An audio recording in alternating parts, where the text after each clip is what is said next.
بیٹا پڑھائی کر رہا تھا مگر دراصل وہ پڑھائی نہیں تھی۔ عجیہ اور باقی دونوں کے پاس ہادی اور مروہ کے مقابلے میں عیش و عشرت کا سامان کافی کم تھا۔ ان کو عیاشی کے لیے اپنی چکنی چپڑی باتوں سے ایسے امیر زادوں سے دوستی رکھنی ہی پڑتی جن کے پاس بے شمار پیسے ہوتے۔ لڑکیوں کے ساتھ دوستی ہوتی، کچھ عرصہ ان کے پیسوں پہ گزار دیا جاتا، پھر کسی اور سے دوستی۔ اس طرح سے ان تینوں کی زندگی آگے بڑھ رہی تھی، دوسروں کے پیٹرول پر، دوسروں کی گاڑی میں۔ ہادی کو یوسف اور جاوید سے کوئی مسئلہ نہیں تھا کیونکہ مروہ کی طبیعت ایسی تھی کہ وہ کسی بھی لڑکے کو بمشکل لفٹ کرواتی۔ وہ لڑکیوں کے ساتھ آتی، اسی کے ساتھ جاتی۔ ہادی کو بھی شاید کم ہی لت لگتی ایسے بارز کی، ایسے میں خانوں کی، مگر جب سے اسے مروہ اچھی لگی تھی اس دن سے وہ ہر اس بار، ہر اس کیفے، ہر کلب کا ممبر بن چکا تھا جہاں وہ جاتی تھی۔ یہ ایک طرح سے اس کی حفاظت کے لیے ضروری تھا اور دوسری طرف سے اپنی تسکین بھی ہو جاتی۔ یوسف، عجیہ اور جاوید پکے دوست تھے کیونکہ ان کی اوقات و حالات ایک جیسے تھے، لیکن مروہ کی عجیہ سے کافی دوستی تھی۔ وہ ذاتی طور پر جاوید اور یوسف کو نہیں جانتی تھی، اس کا تعلق صرف عجیہ تک تھا اور عجیہ کا اس کے پیسے لوٹنے تک۔ دوستی تب تک تھی جب تک ہادی مروہ کے ساتھ رشتہ میں بند نہیں گیا تھا۔ یوسف، عجیہ اور جاوید کی سچائی وہ جانتا تھا، اسے ہر حال میں مروہ کو ایسے لوگوں سے دور رکھنا تھا۔ وہ خود غرض اور متکبر و گھمنڈی نہیں تھا، بلکہ وہ ان جیسے لوگوں کی صحبت میں مروہ کو تباہ ہونے نہیں دے سکتا تھا۔ شادی کے بعد اس کا رویہ ان تینوں کی طرف سے سخت ترین ہوتا گیا، خاص طور پر عجیہ کے لیے جس پہ ہادی کو خاص شک تھا، اور اس کو یقین میں بدلتے تب دیکھا گیا جب شادی کی رات عجیہ نے مروہ کا فائدہ اٹھا کر اس کی ویڈیو بنانی چاہی۔ وہ تینوں ذاتی طور پر ہادی سے ڈرتے تھے، ان کے پاس پیسہ نہیں تھا جبکہ ہادی اس فکر سے آزاد تھا۔ اس کا بزنس تھا، اس کا پروفٹ تھا، اس کے پاس اچھا خاصا بینک بیلنس تھا، اسے کسی بھی چیز کے لیے چالیں نہیں چلنی پڑتی تھی، جبکہ ان تینوں کو اپنی ہر چیز کے لیے پیسوں کی منت سماجت کرنی پڑتی۔ امیروں کے ساتھ بیٹھ کر امیروں جیسے شوق پالنے کے لیے امیر ہونا اہم ہوتا ہے، جو کہ وہ لوگ نہیں تھے۔ اب جب نہیں تھے تو اصولاً شوق پورا کرنے کے لیے امیر زادوں کو پھنسانے کا کام کرتے تھے۔ فی الحال کمرے میں مروہ فروغ غازی کو پھنسانے کا چکر چل رہا تھا۔ عجیہ صوفے پر بیٹھی تھی، یوسف ٹہل رہا تھا، جبکہ جاوید میز پر ڈھیر ساری تصویریں بما لیپ ٹاپ، کیمرہ اور موبائل رکھے جلدی جلدی کچھ محفوظ کر رہا تھا۔ عجیہ اس کے پیچھے صوفے پر بیٹھی تھی، وہ گردن ترچھی کر کے ذرا پرشوق نظروں سے ان تصاویر کا جائزہ لیتی جو اس نے ہر موقع پر مروہ کی لی تھی، شراب پیتے وقت، ڈرگ لیتے وقت، آؤٹنگ کے وقت، لڑکوں پر آوازیں کستے وقت، ڈانس کرتے وقت، امیر زادوں کی امیر زاد پارٹیاں انجوائے کرتے وقت۔ اس کے پاس صرف وہ ویڈیو نہیں تھی جو ہادی نے عین وقت پہ چھین لی تھی، ان کا ارادہ اس رات ہی غازی مینشن میں جا کر مروہ کی حالت کا بر وقت بتانا تھا۔ وہ مروہ کو گاڑی میں قصر غازی لے کر آ رہے تھے، ان کو اچھی طرح معلوم تھا کہ ہادی کبھی بھی اپنی ہونے والی بیوی کی بے عزتی برداشت نہیں کرے گا، لیکن شادی سے پہلے مروہ آخری دنوں میں ہاتھ نہیں آئی، اور دوسرا اسے محفوظ کرنے کے لیے ہادی ہر جگہ موجود ہوتا، اس کا پیچھا کرتا ہوا۔ شادی کے بعد اسے بدنام اور رسوا کرنے میں زیادہ مزہ آتا، مگر شادی کے بعد ہادی نے مروہ پر ہر طرح کی پابندی لگا کر اس کے پیروں میں بیڑیاں ڈال دی تھی۔ یہی وجہ تھی کہ ان تینوں کو اپنی گھٹیا ترین پلاننگ کرنے میں وقت لگا۔ عجیہ نے اپنے تئیں بہت کوشش کی، مگر ہر بار ہادی جانے کہاں سے ٹپک پڑتا اور سب کچھ خراب کر دیتا، لیکن اس بار ان کی پلاننگ اٹل تھی، مضبوط تھی، اور کسی بھی اینگل سے ہادی کو شامل کرنے یا اسے معلوم ہونے سے قاصر تھی۔ تم لوگ جانتے ہو میں اس ہادی کے بچے کو ایسا مزہ چکھانا چاہتا ہوں کہ آئندہ وہ مجھ پہ کبھی بھی ہاتھ نہ اٹھا سکے، ٹہلتے ہوئے یوسف نے مٹھیاں بھینچ کر کہا۔ فکر مت کرو، ان امیر زادوں کے پاس دولت کے علاوہ کچھ نہیں ہوتا، نہ عقل، نہ شعور، نہ سمجھ، اور نہ ہی فیصلہ لینے کا طریقہ۔ یہ سب ان چیزوں سے کوسوں دور ہوتے ہیں، اپنی دولت پر اتراتے ہیں اور بس۔ وہ بھی نہیں کر پائیں گے کیونکہ بہت جلد وہ ہماری ہوگی۔ جاوید نے سر کو استہزائیہ خم دیا۔ میں تو کہتا ہوں 3 کروڑ کم ہے، اس سے زیادہ مانگتے ہیں۔ غازیوں کے پاس پیسوں کی کمی نہیں ہے، ایک ہی بار میں بڑا ہاتھ مار لیتے ہیں، یوسف نے کمینگی سے کہا تو دونوں نے چونک کر دیکھا۔ عجیہ نے ہاتھ ہلایا، ارے نہیں، اتنے کافی ہیں، ویسے بھی وقفے وقفے سے مانگتے رہیں گے، پہلی بار میں زیادہ مانگنے سے وہ بڑا قدم بھی اٹھا سکتی ہے اور پھر ہماری خیر نہیں ہوگی۔ خیر تو تب بھی نہیں ہوگی عجیہ مرزا اگر اس کے نام نہاد شوہر ہادی جاسم غازی کو بھنک بھی پڑی تو۔ بیوی کا ایسا مرید بن گیا ہے کہ توبہ، ہاتھ کا چھالا بنایا ہوا ہے، زن مرید۔ جاوید نے کی پیڈ پہ انگلیاں چلاتے ہوئے تضحیک آمیز تبصرہ کیا۔ اس کے بعد نہیں کر پائے گا، جب پورے قصر میں مروہ فروغ غازی کے چرچے ہوں گے تب دیکھ لوں گی کہاں تک اپنی بیوی کو ڈیفینڈ کرتا ہے۔ وہ کسی بھی لائق نہیں رہنا چاہیے، اس نے ہم سے ہمارا ATM چھینا ہے، یوسف نے مٹھی زور سے ستون پہ دے ماری۔ ATM؟ ہاں، مروہ فروخ غازی۔ جب سے وہ گئی ہے کوئی اور امیر زادی ملی بھی تو نہیں۔ یوسف نے ٹھنڈی آہ بھری۔ ٹھیک کہا، 1 مہینہ ہو گیا ہے ٹھیک سے شاپنگ تو کیا ڈھنگ کا کچھ کھایا بھی نہیں۔ اجے کو اپنی حالت پر افسوس ہوا۔ پریشان نہ ہو دوستو، ویسے بھی 1 کروڑ لینے کے بعد ڈھیروں شاپنگ ڈھیروں مستیاں کریں گے، ابھی اس سے حالت پہ افسوس مت کرو۔ اجے نے ایک چپت اس کے سر پہ رسید کی۔ وہ سر سہلاتا پیچھے مڑا۔ کیا مسئلہ ہے مس اجیا؟ کب سے لگے ہوئے ہو؟ کب ختم کرو گے کام؟ وہ جھنجھلائے ہوئے انداز میں پوچھنے لگی۔ کر تو رہا ہوں، فیک اکاؤنٹس بنانا اتنا آسان ہے کیا؟ جلدی جلدی بناؤ اور اسے ای میل کرو، کچھ اس طرح کہ ہادی کو شک بھی نہ پڑے اور کام بھی بن جائے۔ ڈونٹ وری، اس ماں کے لال کو کچھ معلوم نہیں ہوگا۔ جاوید نے رخ موڑ کر لیپ ٹاپ پہ کچھ ٹائپ کرتے ہوئے یقین سے کہا۔ سکون آ جائے جب ہادی کو شکست ہو جائے، اس کا منہ لال ہو جائے، وہ شرمندگی سے مر جائے، یوسف نے دانت پیستے ہوئے کہا۔ اجیا نے چونک کر دیکھا، پھر مسکرائی۔ مجھے بھی سکون مل جائے جب 1 کروڑ ہاتھ آ جائے، میں ڈھیر ساری شاپنگ کروں، اچھا کھاؤں، اچھا پہنوں۔ وہ بھی یوسف کے انداز میں بولی۔ بالکل، تینوں نے ایک ساتھ کہا تھا۔ پولیس اسٹیشن پہ 1/3 دوپہر گزر چکی تو SHO نے سر اٹھایا، قلم ایک طرف رکھا اور FIR والی فائل سامنے کی۔ پرشما کی آنکھوں میں چمک تھی اور چہرے پر فتح کے تاثرات۔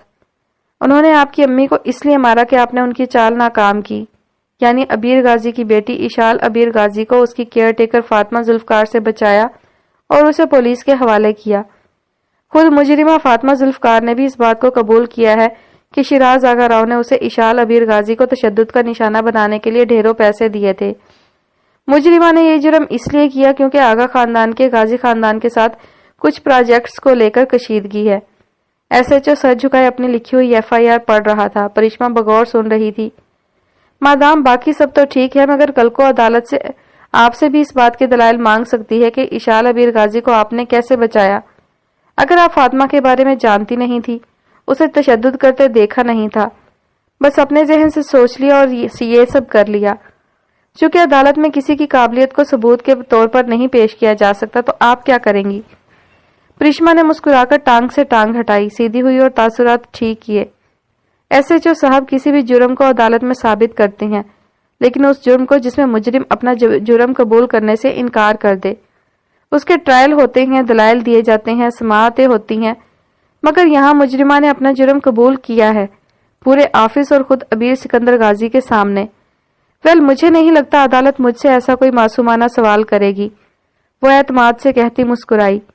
SHO کا ماتھا تن گیا تھا۔ ٹھیک ہے مادام، جیسے آپ کہیں، لیکن آپ کے پاس اس کیس کے لیے ثبوتوں کا ٹھوس ہونا ضروری ہے۔ جتنے ثبوت پائیدار، اتنے جیتنے کے چانسز۔ وکیل استغاثہ آپ کو بری طرح جرح میں لے سکتا ہے، اس نے ایک بار پھر خبردار کیا۔ میں تیار ہوں۔ آپ کے پاس وجہ نہایت غیر مناسب ہے۔ امی کا قتل فاطمہ سے جوڑنا، ایک پولیس افسر ہونے کے ناطے میرے لیے یہ بہت بچگانہ ہے۔ باقی آپ کی مرضی، میں ذرا اس FIR کو کلیئر کر دو، پھر گرفتاری کا معاملہ بھی دیکھنا ہے۔ وہ کرسی سے اٹھتا ہوا کہنے لگا۔ شور، پرشما نے ہاتھ ہلاتے ہوئے کہا۔ SHO نے ایک نظر اس پہ ڈالی، پھر FIR لے کر وہ راہداری میں آگے بڑھ گیا۔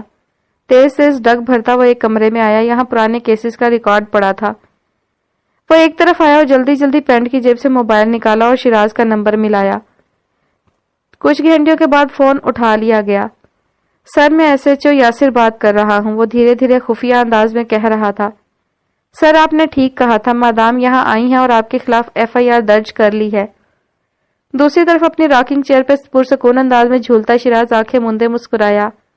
کیا کہہ رہی ہیں محترمہ؟ یہی سر کہ آپ نے ان کی امی کا قتل کیا اور ان کے پاس ڈھیر سارے ثبوت ہیں۔ شیراز کی آنکھوں میں ایک عجیب سی دہشت اود آئی۔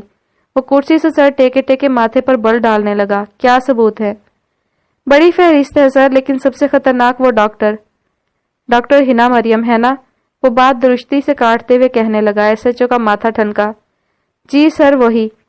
وہ اس قدر زور سے ہنسا تھا کہ باہر بیٹھی سیکریٹری نے چونک کر دیکھا اور SHO نے حیرت سے اس کا فلک شگاف کہا سنا۔ آئی ایم سوری یاسر صاحب، لیکن محترمہ کو کوئی نیوز چینل لگا کر دکھا دو، امید ہے ٹھیک ہو جائیں گی وہ ہنستے ہنستے کہنے لگا۔ اس کے الفاظ ہنسی کی وجہ سے ٹوٹ رہے تھے۔ SHO نے استجاب سے بھویں اچکائیں۔ News channel? مگر کس لیے؟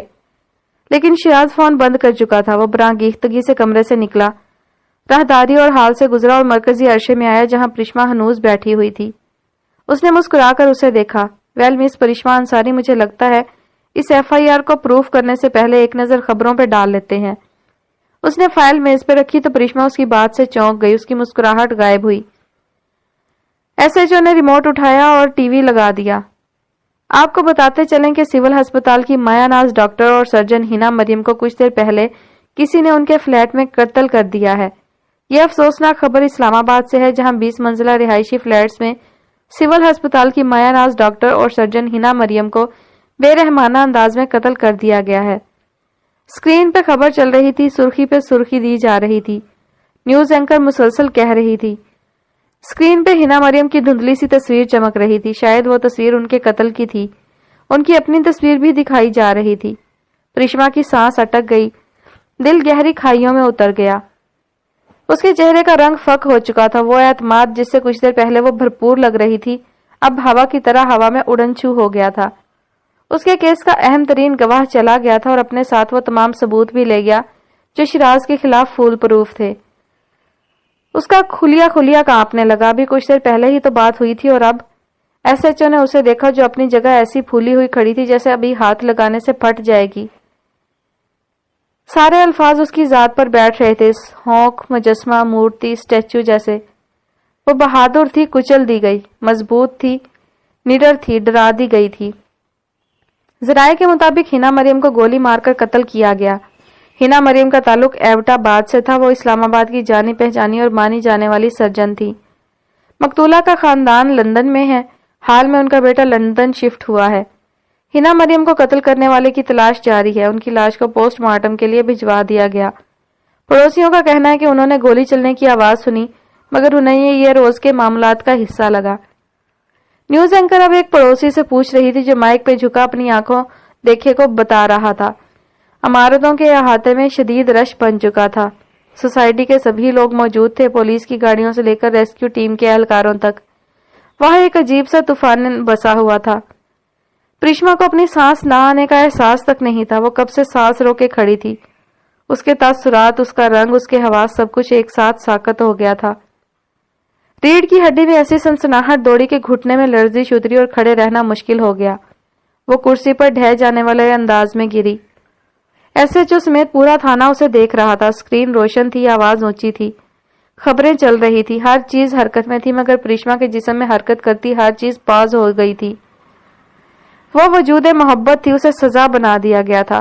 میدان جنگ میں تنہا تھی، دشمن اسے گھیرے ہوئے تھے، بہت سارے دشمن کے سپاہی اس کے آس پاس تھے۔ یہ جنگ اچھائی کی تھی مگر اچھائی کمزور تھی، برائی طرح دار اور تیز تھی۔ وہ دور اندیش تھی اور کسی حد تک شفاق بھی۔ وہ نہیں ڈرتی تھی، اپنے رتبے کو برقرار رکھنے کے لیے وہ کسی کو موت دینے سے بھی نہیں ڈرتی تھی۔ وہ خاموش تھی، برائی خاموش تھی مگر طاقتور تھی۔ وہ مضبوط تھی، اتنی مضبوط کہ کسی کو بھی موت دے سکتی تھی۔ وہ بغیر ہچکیوں کے ڈھیر سارے آنسو بہا چکی تھی۔ SHO نے اسے دیکھا، دل میں نرم گوشہ جاگا۔ دیکھیے مس انصاری، اب آپ کے لیے کوئی ایکشن لینا بہت مشکل ہو گیا ہے۔ میں نے کہا تھا بڑے لوگ ہیں، آپ نے ان کو گواہ بتا دیا، انہوں نے اسے ہٹا دیا۔ آپ کی بے وقوفی کے بارے میں آپ کو پہلے ہی بتا چکا تھا لیکن افسوس، انا للہ و انا الیہ راجعون، کیا کر سکتے ہیں اب۔ SHO نے واپس اپنی کرسی سنبھالی، پرشما کی پشت اس کی طرف تھی۔ پورا تھانہ خاموش کھڑا تھا، پرشما کی ساری اعتمادی مٹ چکی تھی۔ مقام تو افسوس کرنے کا بھی نہیں تھا کیونکہ وہ خود ہی صبح شیراز کو ہینا کا بتا کر آئی تھی۔ وہ خود ہی شیر کو بتا کر آئی تھی کہ شکار کہاں ملے گا۔ اب شیر شکار کر چکا تھا، اب افسوس کا کوئی مقام نہیں تھا۔ یہ چند لوگوں کے گرد گردش کرتا کیس تھا، چند لوگ ملوث تھے، ہر بار ملوث ہوتے۔ ہاں، یہاں ہر چیز جا کر ابیر سے ملنی تھی، اس کے گھر والوں سے ملنی تھی۔ یہ داستان ہی چند افراد کی تھی، پرشما، شیراز، عنایا، رامز اور ابیر۔ یہی مرکزی کردار تھے، یہی کہانی کی جان تھے۔ مبشر خاکوانی نے کہا تھا اب نسلوں کی کہانی ختم ہوگی کیونکہ نسل میں ابیر غازی آ چکا ہے، لیکن غازیوں کی پہچان تھی، وہ تب تک دہاڑتے بھی نہیں تھے جب تک سامنے والا گراتا نہیں تھا، وہ تب تک حملہ نہیں کرتے تھے تب تک دوسرا حملہ نہ کرتا، وہ جوابی کارروائی نہیں کرتے تھے، وہ ذاتی دفاع کرتے تھے، اور بے شک یہ ریت ہے، یہی حکم ہے۔ SHO نے ایک نظر FIR پہ ڈالی جہاں گواہوں کے خانوں میں ہینا مریم کا نام لکھا تھا۔ اس نے پین اٹھایا اور ہنا کا نام کاٹ دیا، پھر FIR رجسٹر سے نکال کر پھاڑ دی۔ مجھے لگتا ہے مس عبیر غازی، اب یہ FIR محض کاغذ کا ایک ٹکڑا ہے، اب آپ کو کچھ سوچ لینا چاہیے۔ وہ FIR کاغذ لہرا رہا تھا۔ پریشما نے سر اٹھایا، پھر رخ موڑ کر اسے دیکھا، آنکھوں میں شدت امڈ آئی۔ پھاڑ دیں اسے، کیا ہوگا پھر؟ ہاں، میرے جیسی اور آئیں گی یہ FIR کٹوانے، پھر کیا کریں گے آپ؟ مجرموں کا ساتھ دے کر، انہیں بتا کر آپ لوگ جتنے جنموں کا ثواب کماتے ہیں سب جانتی ہوں میں۔ شیراز کو کیا لگتا ہے، اسے کیا خوش فہمی ہے کہ یہ سب کروا کر یوں ثبوت مٹانے کے لیے گواہ کو مار کر وہ بچ جائے گا؟ ہرگز نہیں، اسے کوئی نہیں بچا سکتا۔ اللہ سب دیکھ رہا ہے، تم لوگوں کا ایمان کمزور پڑ گیا تو کیا ہوا؟ میری امی اور ڈاکٹر ہنا کی موت کا بدلہ وہ ضرور لے گا، میں بھی لوں گی۔ میں بھی بتاؤں گی کہ چوڑیاں بنی لڑکیوں کے لیے ہیں، مگر ہر وقت وہ چوڑیاں پہن کر بیٹھی نہیں ہوتی۔ پہلے تو ایک قتل کیا تھا اس نے میری امی کو مار کر، مگر اب اس نے دوسرا بھی کر دیا۔ ابھی صرف ایک مقدمہ نہیں چلے گا، اب دو چلیں گے۔ جھوٹ ناپائیدار ہوتا ہے۔ ادے جان کے قتل کو چھپانے کے لیے اس نے ایک اور قتل کر دیا، پھر اس کو چھپانے کے لیے ایک اور کرے گا، مگر کہاں تک؟ رسی کی ڈھیل کہاں تک ملے گی؟ کبھی نہ کبھی تو کڑیاں ملیں گی، کبھی نہ کبھی تو وہ بھی پہاڑ کے نیچے آئے گا۔ پھر میں پریشما انصاری آپ کو آرڈر نہیں دوں گی، پھر عدالت دے گی، پھر آپ چمچہ گیری نہیں کریں گے، پھر آپ حکم کی تعمیل کریں گے۔ یہ میرا وعدہ رہا، یہ جگہ میری نشانی رہی۔ اس نے ہاتھ سے ماتھے کو چھوا، شال کو جھٹکا دے کر کندھوں پر ٹھیک کیا اور پھر لمبے لمبے ڈگ بھرتی پولیس اسٹیشن سے باہر آ گئی۔ تیز چلچلاتی دھوپ کے تیور اس سے ٹکرائے، پورا جسم جھلسنے لگا۔ ہنا مریم، جس سے چند گھنٹے پہلے وہ فول پروف گواہ ہونے کی بات ہوئی تھی، اب اس دنیا میں نہیں تھی۔ تمہارا کانٹا چھوٹا ہے پری، آواز کہیں سے سر پٹکتی ہوئی آئی۔ کہیں کوئی پکارا تھا، کہیں کسی کی روح نے آواز لگائی تھی، کہیں کسی ضمیر نے باور کروایا تھا۔ وہ ہاتھ سینے پر باندھے سڑک کنارے چلنے لگی، آنسو بے آواز ہو کر گر رہے تھے۔ تمہیں عبیر کی مدد لینی چاہیے، یہی اس کی غلطی تھی۔ اس نے عبیر کو نہیں سنا تھا، اس نے عبیر کی نہیں مانی تھی، اس نے عبیر کو اطلاع نہیں کی تھی۔ وہ عام شہری تھی، اس کا کانٹا واقعی چھوٹا تھا۔ تم اور عبیر اسے انجام تک پہنچا سکتے ہو۔ ہنا کی باتوں میں کتنی سچائی تھی۔ اس نے عبیر کا نام کیوں لگایا تھا؟ صرف اس لیے کہ پریشما کو اندازہ ہو سکے کہ معاملہ ان کی پہنچ سے کئی زیادہ آگے ہے، معاملات اس سے کئی زیادہ آگے نکل چکے ہیں۔ وہ اکیلی بے شک سب کر سکتی ہے، مگر جو سپورٹ اسے عبیر کی طرف سے مل سکتی تھی، اس سے شیراز کا ہاتھوں ہاتھ کام تمام ہو سکتا تھا۔ جس مچھلی کو وہ ایک کانٹے سے کھینچ کر باہر نکال سکتی تھی، اس نے جانے دیا تھا۔ اگر تم میرے خلاف جاؤ گی تو تمہارے لیے مجھے روکنا ناممکن ہو جائے گا۔ ٹھیک کہا تھا اس نے۔ وہ موج میں آیا ہوا دریا تھا، وہ طغیانی سے بھرپور ٹھاٹھے مارتا سمندر تھا۔ اس کی طاقت، اس کے زور کو ہرانا مشکل تھا۔ سڑک کنارے دور تک سفر ہوا تھا، کافی ٹیکسی والوں نے اس کے لیے ہارن بجائے تھے، مگر وہ سن نہیں رہی تھی۔ وہ خاموش تھی اور رو رہی تھی۔ اسے افسوس اس بات کا نہیں تھا کہ ہنا کو مار کر ادے جان کا فول پروف گواہ چھینا گیا ہے، بلکہ دکھ اس بات کا تھا کہ ایک اور بے گناہ کی جان کیسے لی گئی، کیوں مارا گیا۔ اسے دھمکایا بھی تو جا سکتا تھا، ڈرا دیا جاتا، مگر یہ بات تو طے تھی، شیراز آگا اس سے ڈر گیا تھا۔ وہ اس کے حوصلے، اس کی ہمت سے ڈر گیا تھا۔ سفر کافی دور تک ہو گیا تھا، وہ کافی آگے نکل آئی تھی۔ اسے ایک باقاعدہ دشمن مل چکا تھا۔ اسے دشمنی کی دنیا میں پہلا قدم رکھنا تھا۔ اس کے ہتھیار پہلے وار میں ہی توڑ دیے گئے تھے۔ وہ روتی گئی، آنسو گرتے گئے، پچھتاوا ہوتا گیا۔ دلائل اچھے دیتی ہیں آپ مس پریشما، لیکن آپ میرا کچھ نہیں بگاڑ سکتی۔ کیا وہ واقعی ٹھیک کہہ رہا تھا؟ کیا عام لوگ، عام عوام اس کا کچھ نہیں بگاڑ سکتی؟ کیا کسی کامن مین میں اتنی طاقت نہیں؟ لیکن وہ تو اب عام شہری نہیں تھی، غازیوں کی بہو تھی، پھر اس نے اپنے سٹیٹس کا استعمال کیوں نہیں کیا؟ یہاں تو کسی مشہور شخص سے ذرا سا تعلق بھی ہو تو لوگ سفارشیں اور جانے کیا کیا کرتے رہتے ہیں، مگر پریشما خود ہی اتنی بڑی شخصیت بن چکی تھی تو اپنے مقام سے یوں منہ موڑنے سے کیا ثابت ہوا؟ خود اس نے شیراز سے کہا تھا کہ اس کی کریڈیبلٹی بطور غازی بہت اچھی ہے اور اس کا یقین بھی کیا جائے گا، لیکن جب وقت آیا تو اس نے عام شہری ہو کر FIR کٹوائی، اور پھر عام شہری کی کیا حیثیت؟ وہ انسپیکٹر تو شاید اسے تھانے سے نکال دیتا، مگر وہ کل اس کا تعارف سن چکا تھا، اور یہی وجہ تھی کہ اس نے سخت الفاظ استعمال کیے مگر سختی سے پیش نہیں آیا۔ ہسپتال کی راہداریوں میں ٹھنڈ کی واپسی ہوئی تھی۔ فینائل کی تیز خوشبو نے ہر چیز کو جراثیم سے پاک کر دیا تھا۔ راہداری میں غازیوں کے سپوت اور خواتین موجود تھی۔ ارم، روہما، سبیل کرسیوں پر بیٹھی تھی۔ عنایا دیوار سے ٹیک لگائے کھڑی تھی۔ فاروق اور سکندر ٹہل رہے تھے۔ جاسم ایک طرف بیٹھے تھے، ان کے ہاتھ میں تسبیح تھی، وہ سر جھکائے اس کے دانے گرا رہے تھے۔ سب کے چہروں کے رنگ اڑے ہوئے تھے۔ کیا ہوا تھا؟ اس خبر سے پورا قصرے قاضی تڑپ اٹھا تھا۔ صبح کو ٹھیک ٹھاک تھی اور اب وہ اندر ICU میں تھی۔ ڈاکٹر ایک آخری چیک اپ کر کے نکلے تو سکندر اور فاروق جو ٹہل رہے تھے ان کو دیکھا اور ان کی طرف بڑھے۔ اب کیسی ہیں وہ ڈاکٹر؟ وہ متفکر سے پوچھ رہے تھے۔ ہم نے اینجیوگرافی کی ہے مگر ابھی وہ مکمل ٹھیک نہیں ہے، اس کے لیے ہمیں اوپن ہارٹ سرجری کرنی ہوگی۔ ابھی ان کی کنڈیشن سٹیبل ہے لیکن اگر بروقت ہسپتال نہ پہنچایا جاتا تو جان جا سکتی تھی۔ آپ تو جانتے ہیں اس عمر میں خون کا فشار کتنا حساس ہوتا ہے۔ ابھی بھی ان کا فشار خون معتدل نہیں ہے۔ ہم کوشش کر رہے ہیں، ان کے ہوش میں آنے کے بعد ہم اوپن ہارٹ سرجری کریں گے، ڈاکٹر نے کہا۔ ابھی ان کو ہوش کب آئے گا؟ سکندر نے پوچھا۔ ہوش جلد ہی آ جائے گا، ابھی میں نے چیک کیا ہے، دل ٹھیک کام کر رہا ہے مگر آپ جانتے ہیں وہ ضعیف ہیں۔ فکر مت کریں، جلد ہی ان کو ہوش آ جائے گا، ڈاکٹر نے تسلی آمیز لہجے میں کہا۔ لیکن یہ سب ہوا کیسے؟ سکندر نے حیرت سے پوچھا۔ دیکھیں، ہارٹ اٹیک کی 2 وجوہات ہوتی ہیں، ایک کولیسٹرول کی مقدار کا خون میں زیادہ ہونا اور دوسرا کسی غم، ٹینشن یا کسی چیز کے صدمے کو دل پہ لینا۔ ایسا کرنے سے دل کے وال خون پاس نہیں کرتے، سینے کے پٹھے اور بائیں ہاتھ کے پٹھے کس لیے جاتے ہیں۔ چونکہ ان کو کولیسٹرول کی شکایت نہیں تو یقیناً انہوں نے کسی چیز کا صدمہ لیا ہے، ڈاکٹر نے پیشہ ورانہ انداز میں کہا۔ سکندر نے ہلکا سا ہنکارا بھرا۔ ڈاکٹر نے ان کے کندھے پر مسکرا کر ہاتھ رکھا اور آگے بڑھ گیا۔ ڈاکٹر انہیں تسلی دیتا ہوا آگے بڑھ گیا۔ سکندر صاحب ICU کے دروازے تک آئے اور شیشے سے بی بی شاہ پر نظر ڈالی۔ پھر وہ ارم کے پاس آئے اور پوچھنے لگے، اولڈ ہاؤس تو وہ رحمہ صاحبہ سے ملنے جاتی تھی نا؟ جی، فی الحال انہی سے ملاقات کر کے آ رہی تھی، ارم نے بتایا۔ اس دوران ایسا کیا ہو گیا کہ وہ گھبرا گئیں؟ کیا کوئی جھگڑا ہوا تھا؟ رحمہ صاحبہ کو فون کر کے معلوم کیا؟ کیونکہ بی بی شاہ بالکل ٹھیک تھیں، سکندر صاحب کو تشویش ہو رہی تھی۔